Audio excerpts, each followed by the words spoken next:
Connaissez-vous l'astrologie karmique? Pour y adhérer et lui donner crédit, vous devrez croire que le chemin spirituel de chaque être est une succession de vies et donc de réincarnations. L'astrologie karmique, de plus en plus en vogue de nos jours, prend assise sur la philosophie de la réincarnation. Elle postule que quand une personne vient au monde, elle porte en elle des tendances karmiques qui vont l'amener à vivre des moments de souffrance et de conflit dans son existence. Petit rappel sur la karma.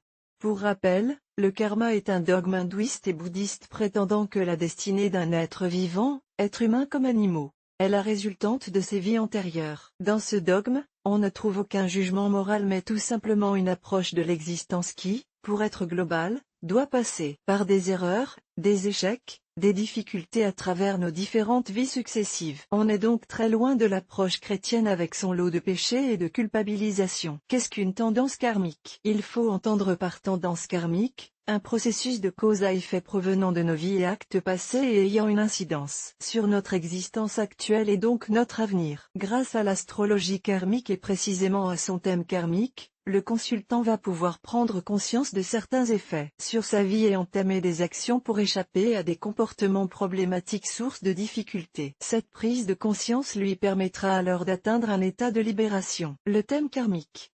Si l'astrologie occidentale classique vous intéresse, vous avez certainement déjà entendu parler du thème astral. Eh bien le thème karmique est très semblable à ce dernier dans le sens où il s'agit de la même carte du ciel et qu'il se calcule de la même façon, lieu, date et heure de naissance. Les différences se situent sur certains points qu'on appelle indices karmiques. Les indices karmiques.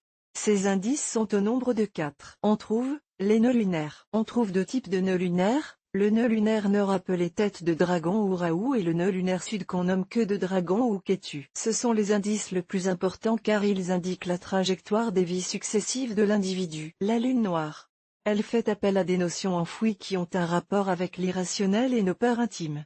La peur de fortune. Elle relate le rapport soleil-lune ascendant et met en avant les efforts que le consultant aura fournis pour progresser dans ses vies passées. Les planètes rétrogrades.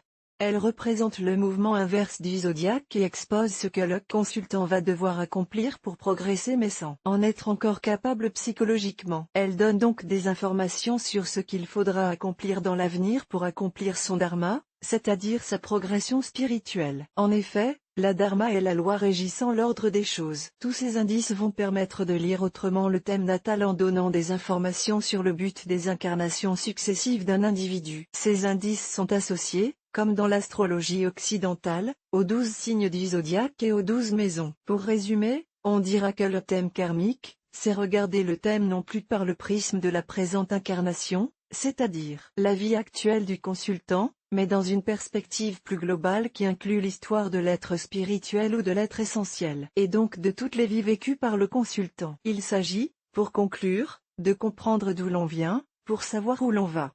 Faire appel à un astrologue karmique. Tous les astrologues ne sont pas formés à l'astrologie karmique, loin de là. Aussi, si vous souhaitez obtenir votre thème karmique et son interprétation pour divers problèmes concernant votre couple, votre vie amoureuse, professionnelle, etc., assurez-vous que la personne a les compétences pour le faire. En la consultant vous saurez ce que vous étiez dans une autre vie et ce que vous devrez mettre en place pour répondre à vos actes passés et atteindre l'ultime libération. Excitant, non?